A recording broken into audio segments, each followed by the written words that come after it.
Reason that America wants a regime change in Iran is because Bibi Netanyahu is demanding it. And we also are completely done with the idea that, with this decades-long idea that we're doing it to spread democracy because we believe in international liberalism. There was no imminent threat to the United States when Trump made this decision to do what Bibi wanted. And I want to be clear here. This was not Trump's decision. It was Bibi Netanyahu's decision. And that is the reason that he did it. And we're very aware that Israel is dictating our foreign policy, and we would now like that to stop. Okay, but you wouldn't disagree, presumably, that Iran has been the main sponsor of terrorism in the Middle East through the Houthis, through Hezbollah, through Hamas. I mean, that's widely accepted and recognized. They've done widely accepted. No, that's just kind of... Really? You don't think they have? Has been a terrorist state. Okay, Israel right now is imparting a genocide and a Holocaust on the Gazan people.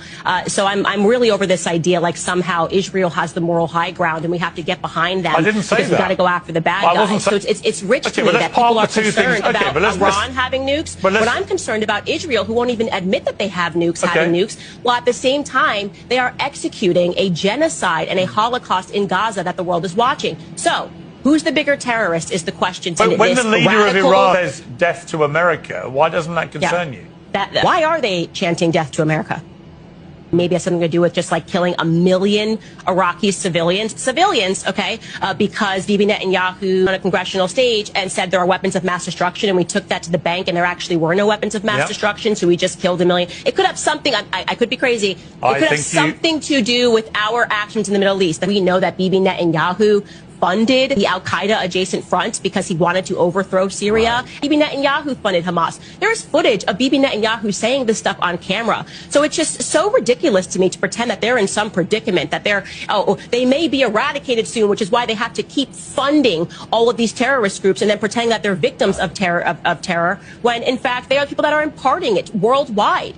Okay? And again, these never-ending wars in the Middle East at the behest of Israel. Bibi Netanyahu is the one that called for Americans to invade Iraq, Libya, Syria, Afghanistan, and now Iran, and we've done it. And we're done with the BS of, okay, well, they weren't really involved, Israel, in Afghanistan, because even when we fight those never-ending wars, Israel wins. Everybody knows that our boys were out there in Afghanistan guarding poppy fields, okay? And do you know what happened after we allegedly, quote-unquote, lost in Afghanistan? What happened to all those poppy fields, those poppy flowers that our military was guarding? Well, the opioid crisis hit America via the Sackler family, who quite literally built the School of Medicine at Tel Aviv University. So we're just done, okay? And there's no way that we're going to go backwards. We're not going to allow you guys to emotionally condition us to go, oh, well, we got to protect Israel because of the Holocaust. It is over. They're imparting a Holocaust. America would like off this crazy train.